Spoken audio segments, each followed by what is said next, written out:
Pizza आणि burger याची ही आजची पिढी, त्यामुळे बऱ्याचशा माता भगिनींचं एक सूर असतं की आमची मुलं कधी घरचं खातच नाही आणि वेगवेगळे प्रकार करा, काहीतरी वेगळे पदार्थ खाऊ घाल मम्मी, अशा प्रकारचं मुलं हट्ट करत असतात आणि ते जेवत नाही किंवा जेवायला बसले तरी खूप कमी खातात आणि उठून जातात आणि त्यांचा ओढ हे हॉटेलिंगमध्ये, पिझ्झा बर्गर खाण्यामध्ये, हॉटेलचे पदार्थ खाण्यामध्ये, कॉन्टिनेंटल फूड खाण्यामध्ये जास्त कल आजच्या पिढीचा आहे. अशा वेळेस माता भगिनींना मी एक सांगतो की काहीच नाही, आपल्या बाळांना आपल्या घरचं जे असतं तेच करायचं, परंतु त्यांची नावं जी आहेत ना ती खूप आकर्षक सांगायची पोरांना. असं म्हणतात की नाम में क्या रखा है, what is there in name, असं शेक्सपियरने म्हटलं आहे. परंतु खरं सांगतो बंधू आणि भगिनींनो की नावामध्ये सुद्धा खूप काय असतं. साधं खा, परंतु त्याचं नाव जर चांगलं केलं ना ॲटोमॅटिक पोरांना एकदम आकर्षण निर्माण होतं. यस, मम्मीने काहीतरी वेगळं केलेलं आहे. आता एक दिवस मी तुम्हाला सांगतो, मी शेंदडीची भाजी केली. शेंदडी, कडू शेंदडी, वाईकसारखा प्रकार असतो, तो आजच्या पिढीला माहिती नाही. परंतु तिला नाव देताना मी असं सांगितलं की आज डेलिशियस शेंदडी केलेली आहे.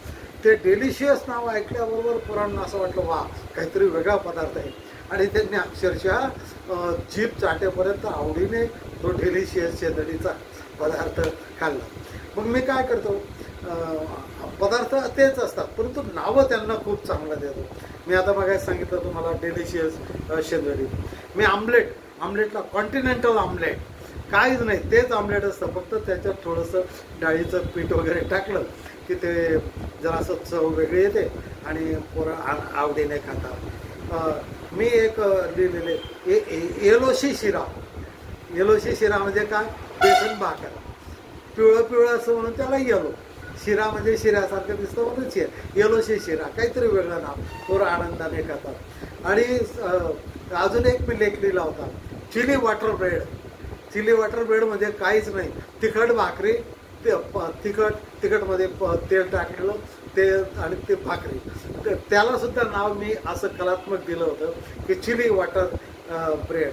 आणि लुंबिनी पिझ्झा, मॅकडॉल म्हणजे काय असेल बाय, मॅकडॉल मधलं काय असेल पण काय नाही. मॅकडॉल म्हणजे काय, मठाची डाळ, मठ डाळ, असं काहीतरी वेगळी नावं देतो. धपाट्यांना म्हणतो की इंडियन पिझ्झा.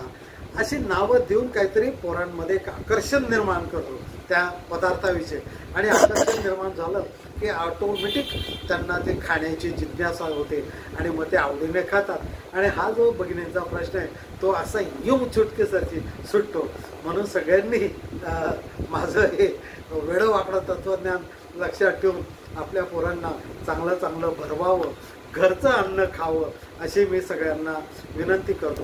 कारण घरचं फूड तर घरचंच फूड असतं, आपल्या आईचं त्याच्यामध्ये प्रेम असतं, आईचं वात्सल्य त्याच्यात असतं. म्हणून बाहेरचं हॉटेलिंगचं खाण्यापेक्षा आपलं घरचं खाण्यावर भर द्यावं अशी मी सगळ्या पोरांना हात जोडून विनंती करतो. नमस्कार.